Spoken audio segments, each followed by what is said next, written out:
What is up, guys? Fi here, and today we're going to be doing a commentary. I know, right? You must be just as shocked as I am. I'm a little bit out of practice on doing these, but I really want to get back into it.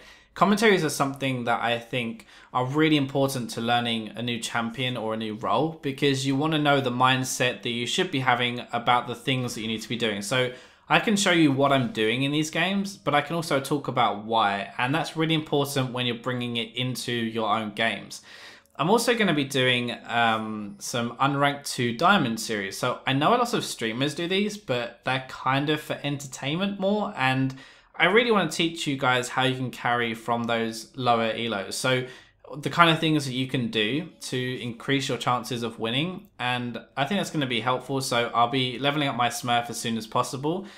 But this game, I'm going to be playing SYNDRA, so I'll be playing the lane phase through mostly normal speed, and I'm going to speed up afterwards because the lane phase is really important. So, Orianna-SYNDRA matchup is pretty even. SYNDRA probably has the advantage a little bit early, but then Orianna takes it back a little bit more when she gets some items just for her range.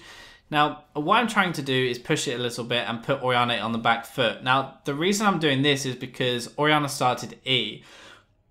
Now, E is good because it means it's harder for me to trade with her a little bit, but honestly, I don't think it's too effective because as you can see, I'm bullying her. If you start with Q, you can farm, but obviously her E, what she should be doing is trading with me with her auto attacks. Now you can see I hit level 2, so I'm standing in front of my minion wave and I'm just zoning her away here.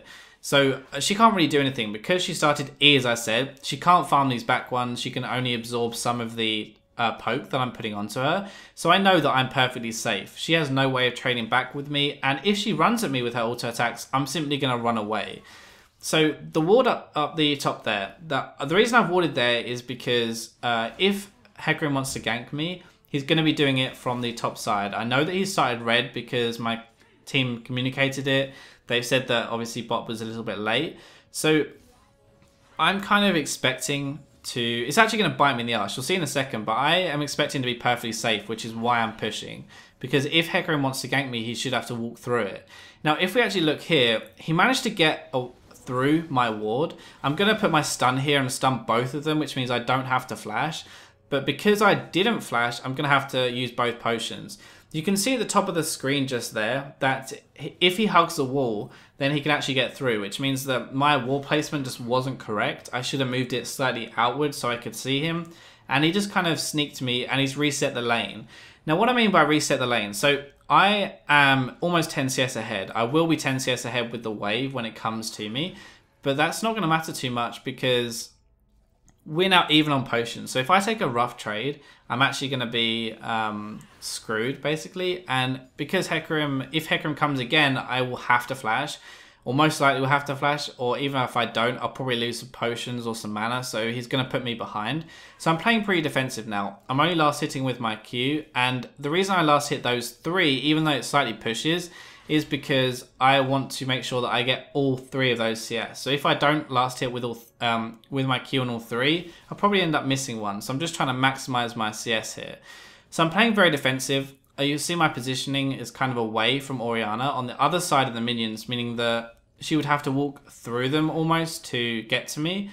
Now, she's kind of disappeared there, which was a little bit weird for me. I think she's probably warded on the left side. Bot lane goes down there, unfortunately, but here you can see I'm still being a little bit passive. I'm letting her push into me because I don't really want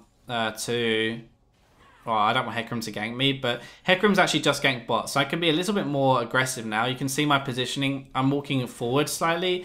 I'm still being defensive. I'm still letting it push into me, but as I know where Hecarim is now, he's still bot lane. I'm able to play a little bit more up front, and you can see now I'm actually going to start to push it. Now, the thing I do want to say, let me just click on my character so we can see. Okay, I'm about 35%. I'm actually going to pause this so we can see as I talk, but I'm about 35% through my level right now to level 6. Now, level 6 is really big to SYNDRA. So look what I'm doing. I'm harassing her now. Even if I could have taken a trade there. I would have actually taken damage. But to me, that's okay because I want to lower Orianna's health. Now, the reason I want to do that and the reason I'm letting it push slightly to me while keeping control is so that I can basically reduce her health enough to prep her for my ultimate and ignite. So if I get level 6, I could easily flash onto her or stun her if I get the opportunity and just ultimate ignite, and I'm going to take her down. So that's what I'm prepping her for now. You can see that's why I'm kind of letting it push towards me, because I want her to be away from her tower. I know that she does have flash, and here unfortunately I'm going to get ganked. I'm going to pause this very quickly because I make a mistake. So here I actually just stun Orianna. Now the reason I stun Orianna is so that she can't do any damage, but the problem here was that Hecarim did way more, so I had to flash anyway. I'm going to Q now, and I'm going to come back in to do more damage and ignite because I know the Rammus has taunted her. She does get an auto off, but thankfully, actually, I'm pretty lucky there. I should have probably gone down, but the auto attack was cancelled because Orianna died. So I played that very greedily, I think. The reason it was so... how can I say this? The reason it was so close and I almost died is because I didn't flash. I flashed very late. If I had flashed earlier, then it wouldn't have been a problem. But because I didn't flash and because I wanted to keep my flash and I thought I could keep it, I ended up almost dying. So if I'd have flashed immediately there and turned around with my stun, or sorry, I've already stunned, but if I then flash and then turn around with Rammus, that's going to be a much easier fight. Now, I don't obviously have my flash here, and I haven't had a chance to put down my ward. You will see that I bought a ward and also my trinket. And I actually see Hecarim come here on the ward on my right, but I don't actually, obviously I don't register, that's not my ward, so I'm not looking at it. One thing that I will say is, this is obviously completely my fault because I saw him on the ward, but if you don't place the ward, you don't really register it's there sometimes and you don't really look at it. So I wasn't even aware that that ward was there, so I wasn't looking at it, I wasn't paying attention, I wasn't expecting to see. That's my map awareness that's cost me. Unfortunately, that's a third gank, I think, so I'm struggling a little bit, and bot lane struggling as well. So this game's looking a little bit dangerous, but what I'm going to be doing now is trying to trade with Orianna because I need to get back into this game. So I have two options here.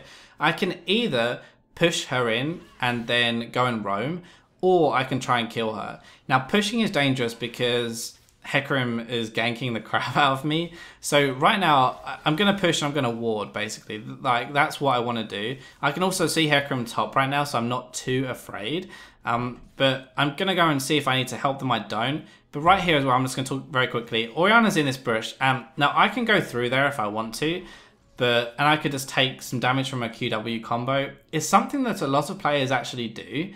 And that's why I'm bringing it up. It's like, I went round, okay? I took the extra 5 seconds. I didn't lose anything because I saw the state of my wave anyway. And so I didn't lose anything, but I didn't take any damage either. Now, some people will just walk through and take a load of harass, and that's just not particularly clever. So, wall placement. I'm placing there because that will actually see the entire thing. And now I'm going to roam down. I pushed. I can see the bot lane are diving. Now, this is something I want to talk about very quickly before I get into the actual gang. Now, bot lane are constantly dying. So, this tells me that basically the blue team bot lane are going to be quite cocky, quite aggressive. They're going to be pushing up, which is why I've had my eye on them anyway. I see that my team are dying and are being dived, and so this means that there's no way they can get out. Now I'm going to just basically Q, Ignite, and Ultimate onto Tristana because she's very fed and I don't want her to turn the gank around. You can see that I almost died there because of the minion wave and because of the Thresh damage. Now if you combine that with Tristana as well, I could have died. So getting her out of the way first means that I'm in no danger, and then I turn on to Thresh to get that as well. So obviously I'm falling behind a little in CS. I'm actually even right now, but she has the wave. And what I'm going to do is I'm going to base. Now the reason I base here is because I've just pushed and I have a big item purchase. Now this sounds really obvious, but what we're seeing in this game is Orianna actually doesn't base for a long time. And I'm not able to really punish her because I'm kind of afraid of Hecarim and I'm roaming around a little. But it means that she doesn't really have any pressure on me either. I'm going to roam again because I see that they're getting a gank top and I see Rammus is there. We're going to pick up another kill onto Hecarim, which is nice. I believe that he actually picks up this kill as well. Okay, this is something I want to talk about. So, I know I'm not gonna get this guy. I know that there's no way unless I flash, and I don't want to flash. But look at my experience bar on the bottom left here. That goes up by about 25%. Now, it goes up 25% because kills give you experience, and even though I knew that I was not going to get the kill, I wanted the experience so I can get back with Orianna, because roaming is costing me experience-wise. You can see she's got a level there, and I want the experience. I thought it was worth it to stay there, so I did in the end. Now, we can see we've pinged bot lane that Hecarim's there. They unfortunately don't go. Rammus is a little bit salty this game, and he doesn't give me the blue buff. I'm not really sure why. I can't really remember why, but he was not happy with me for something.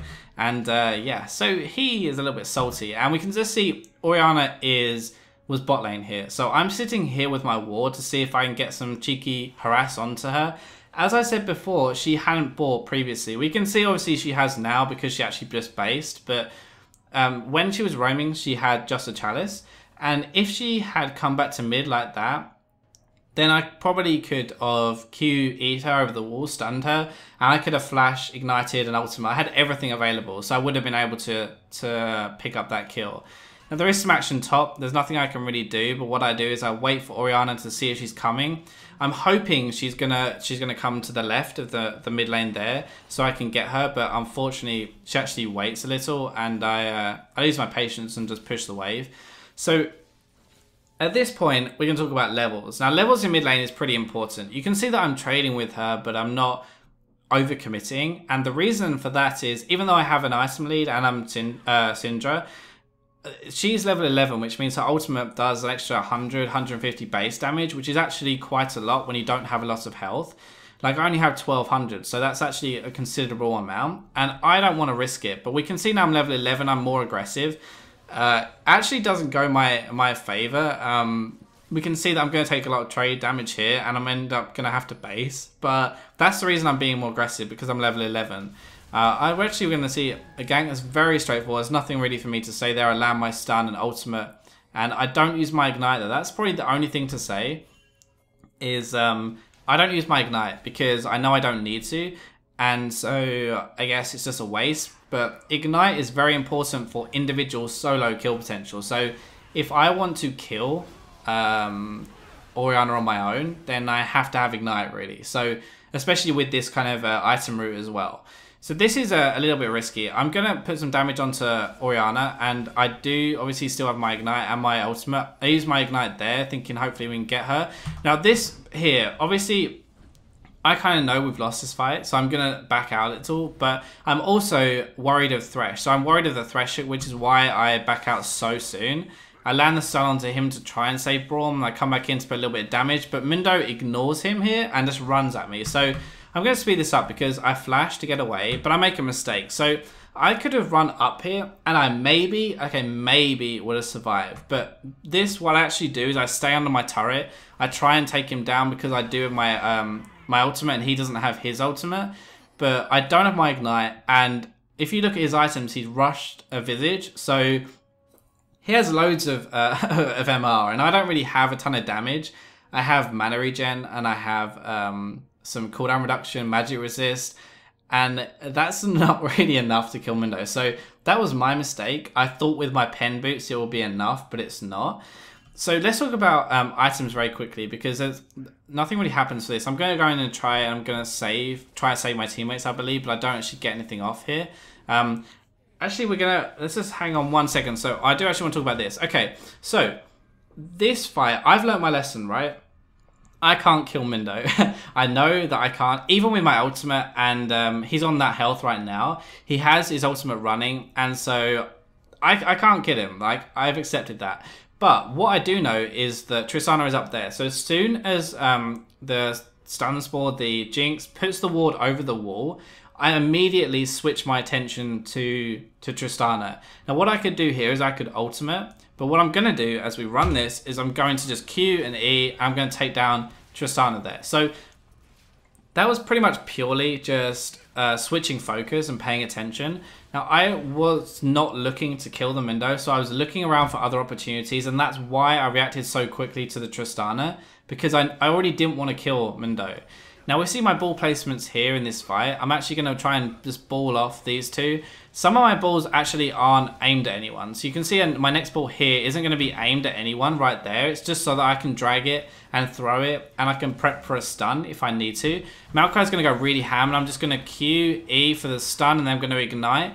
The reason I Q and E first is one, so that I can just, well, stun is good utility. And the other reason is because if I get another Q down, it does more damage with my ultimate. So you should always have at least one Q, really. You can have 2 before your ultimate with a little bit of CDR, and at 40%, you can actually have 3 bonus balls, which is a huge amount of increased damage.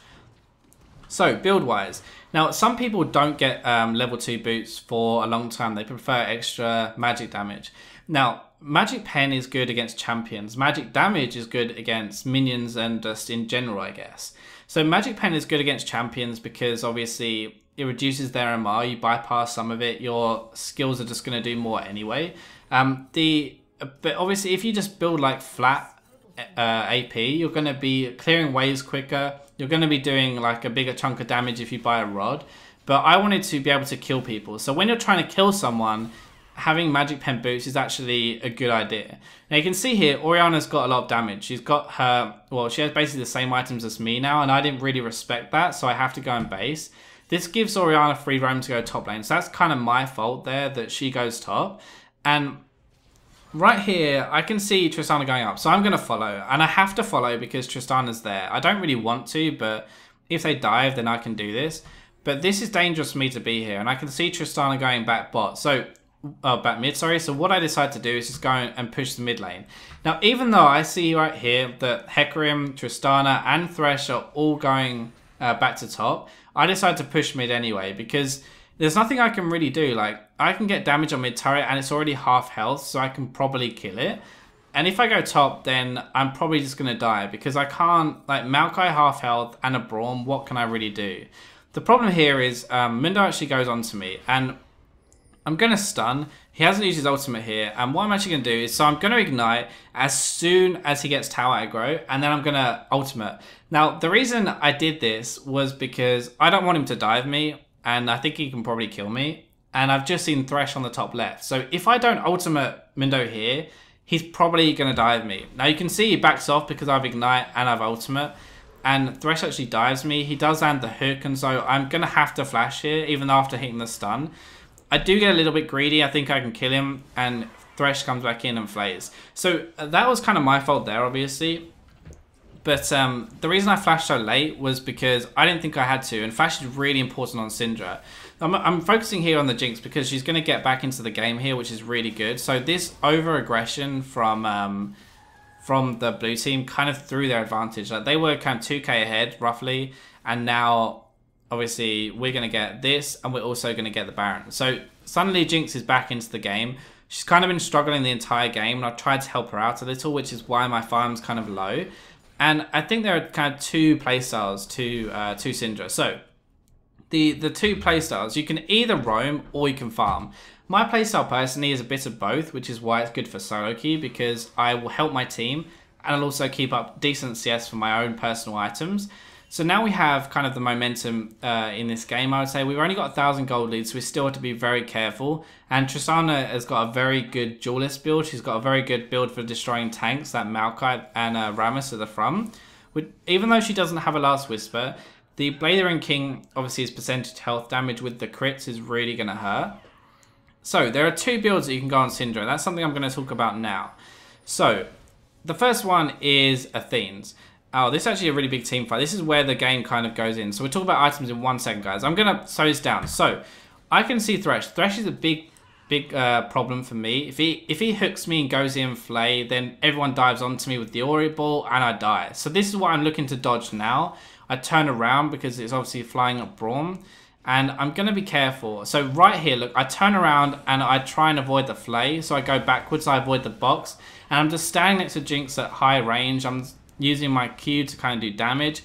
And this is something, I don't know if you just heard my cat there, that's a bit awkward. Okay, so here we go. So let me pause this. So you can see where I fired my let me just do this very quickly. I actually get feared, but this is where I want to pause it so I can talk a little bit. Okay, so I now queue onto Tristana and the Orianna here. Now, obviously this is good because it hits both of them, but I have to make a decision now of who I'm going to ult. Now, the reason I actually ult Orianna here. Now, look at Orianna's health. That's overkill, honestly, right? And considering this game, how fed Tristana is, I should really be ulting Tristana in 9 times out of 10.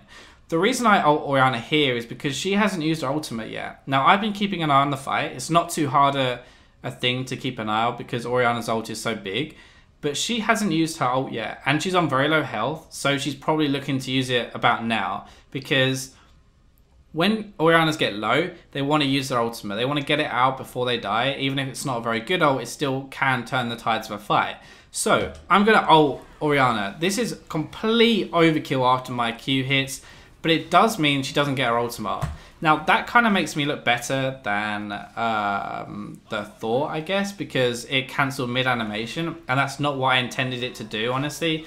I just intended to make sure she didn't get her ultimate out, and that is thankfully what ended up happening. So, that's the reason I used my ultimate. It was overkill, it wasn't the best ult in the world, but it meant that she didn't get her ult off, and that's why I did it. So right now, we're just going to be pushing. Here I can see my teammates dying to Tristana, so I'm going to land a max range stun, which is probably the reason why SYNDRA is so strong, honestly, because of that stun and her just raw damage as well. And this is, okay, so we've got a little bit of time now to talk about builds. So, there are two builds you can go on SYNDRA. The solo someone out and kill them instantly, or the kind of team fighting build. Now, I've gone the team fighting build with the Athenes, the Death Cap, and now I'm going to be going into the Void stuff. Just picked that up, thankfully, as well. So, this build is really good at destroying kind of tanky targets, I guess. And it's also good at destroying squishies if you get onto them. But it's good for cooldown if you buy a blue pot. Or if you have a blue buff because you can get your stun out more. This build is kind of the not risky build. This is the build that you can use if you just want to play it safe. And the other reason I built it was because Athenes lets you push your wave, push your lane very effectively, and Orianna's very good at pushing her wave, especially once she picks up Athenes. So I kind of needed it to mirror that, and I needed to push it out, because if I get DFG, Orianna's pretty hard to kill, especially when I got set behind by Hecarim. And so if I build the Deathfire's Grasp, not only is it nerfed anyway, but it's going to be hard to get in range of Orianna to actually use it. So it doesn't really give me much benefit. Like, I don't have a huge amount of kill potential on her. My team's behind, so I can't really just one-shot while my tanks kind of stay at the back. And my job isn't really to go into Tristana and just one-shot her. Like, that could be my job, but it's going to be very difficult because Tristana is so safe, and she has a jump, she's a knockback. And unfortunately, it's very difficult for me to actually do that. So I've gone the Athenes route. Now, the Deathfire's Grasp would be like DFG, DFG Death Cap, Void Staff. That would be really good at taking one person out of the fight. And if there was someone who was going to try and kill you. So say for Ahri, for example. Ahri dives into you to do damage, right? She's an up-close and personal assassin. And in that case, that'd be pretty good because she's in range of your DFG anyway, and you want to just burst her before she bursts you. Now, Orianna is sustained damage, that's where Athene's pretty good, but against burst, then you can kind of counter that with more burst, basically. So we're seeing right now, we're kind of at not really doing anything because Orianna used her ultimate there to kind of stop the push. Now, we had Baron, we were pushing down mid lane, and Orianna used her ult there to, just on Jinx on her own. Now, while that was kind of a waste on her own, it was good because it meant we had to back off. So that's actually pretty good. Now, this, on the other hand, is very bad. I have actually used everything onto Mundo. And I don't know why. I thought we had more damage because Maokai's got an Abyssal Scepter, which it reduces Mundo's MR anyway. I've gone a Haunting Guise for even more magic penetration onto him and to kind of do true damage to the rest of the squishy targets. So I kind of wanted to kill him just so we could do the Baron, but it ended up being a mistake, and I don't have my ultimate now for this fight. So let me just pause this very quickly. This is something I want to talk about. So this is a Baron fight, and if you watch my position, okay, I hope you can see my mouse, by the way, but we can see here, they're all coming from this direction, so they're going to be coming around here, okay? Now, if I want to play it safe, and if we're going to burst down Baron, I will stand around here, because I can just flash over the wall. You'll see that I do have my flash available down here. I can just flash over this wall if I'm in trouble, and I'm perfectly safe, okay? So that will be the best place for me to stand, behind my two tanks, and just flash away. Now, because we want to turn this fight, and because we want to fight and not risk it, I'm standing here in front of my tank so that I can get to this position very quickly. So I'm going to press play, I'm going to reduce this down speed very quickly. And we can see that we want to turn here. I'm pinging to turn. And Hecarim's going to come in first, and I'm going to back out because it's kind of risky. He's got the ball on him, so if he ults in and they Orianna ult, I don't want to be anywhere near that. Now, okay, next thing very quickly, I've used my stun here. Now, I've used my stun in this corridor. So this, your stun actually basically keeps up this entire corridor. So here I've stunned Thresh and I've stunned Tristana as well. So I just put a ball here and I just fired my stun down to kind of delay people coming in and let my team engage. That was my stun use. And also remember, I don't have my ultimate here. It's not on cooldown. It's not off cooldown right now. So I have to be a little bit careful. So I try and walk backwards away from the ball because I see it coming, but I don't need to flash it because I'm still full health. Right here, I can see Orianna's on the left over here, and Hecarim's going to be chasing me as well. There's nothing I can do to help Jinx, so I have to decide between Orianna or Hecarim. And I'm going to throw my W over here, blind, and hit the Orianna. Now, what I would have done, you can see I kind of walked towards the wall. I was walking over here. Now, what I was actually going to do was flash the wall and use my ultimate. But I don't have my ult because I used it on Mundo like an idiot. And so I have to go onto the Hecarim. I stun him here and I run away. And at this point, Hecarim has to turn around because his team's losing the fight. I throw a Q and I come down. I have my E available, so I'm going to actually manage to remove him from the fight. And we're going to mop up this. I'm going to flash away. I had to flash the cleaver there just in case it would have killed me. I don't think it would have, but better safe than sorry because we want to push. And I have Baron, so it was way worth me keeping this. So we're going to push mid lane very quickly, and this should be the game really, I think. We're actually going to take one tower. We're going to run away here. But I'm just going to speed this up because I think now this is just kind of getting to the point where we are running away with the game a little, and I don't know if there's too much for me to commentate on. But anyway, carrying on. So hopefully in this game you can see the big things to take away from this really, Syndra, is using your stun correctly in fights. You'll see in every team fight that we broke down, I've used my stun on the priority targets and haven't wasted it. One thing, okay, there are two things I think bad Syndras do, alright? And that's use a stun willy-nilly. That is a British explanation, that is a British phrase, so willy-nilly means whenever they like, okay, so without care basically. So they use it without care. Except you really need to be using it properly, and it makes a huge difference. And the second thing is people use that ultimate on targets that they think are most efficient to ult, rather than the target they actually need to. So sometimes people use it at the start of the fight to like use it on a tank, just because they think they need to get it away. But you need to be patient with your ultimate as well. The other thing is we were behind this game quite a lot for a long portion of the game because Tristana was so fed. Like, Jinx did not have a good game early at all.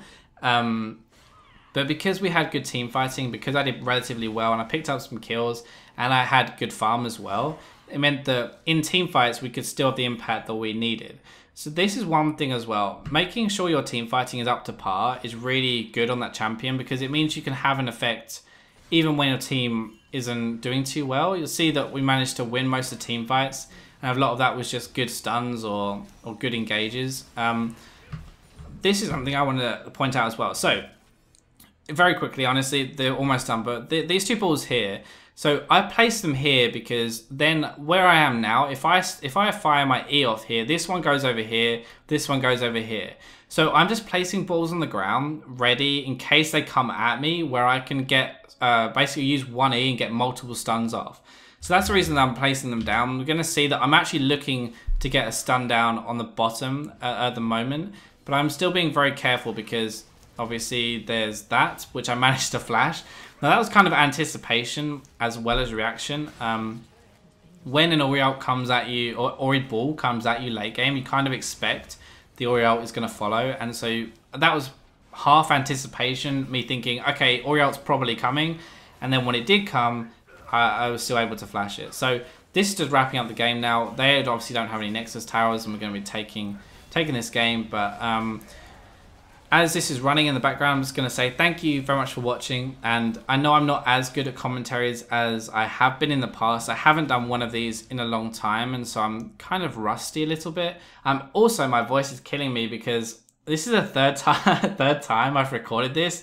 I actually messed up the first time, and the second time First time I put an overlay on by accident and it was wrong, and the second time I forgot to press record on the audio side. So this is the third time lucky. Hopefully this works. Please let me know what champions you want me to do next, because I really do want to focus on champions that you want to learn. I think SYNDRA is the best mid laner right now, which is why I picked her to start with. But commentaries are so good for learning the champion. I want to play champions that you guys want to learn. So let me know, but thank you very much for watching, and I'll catch you in the next video.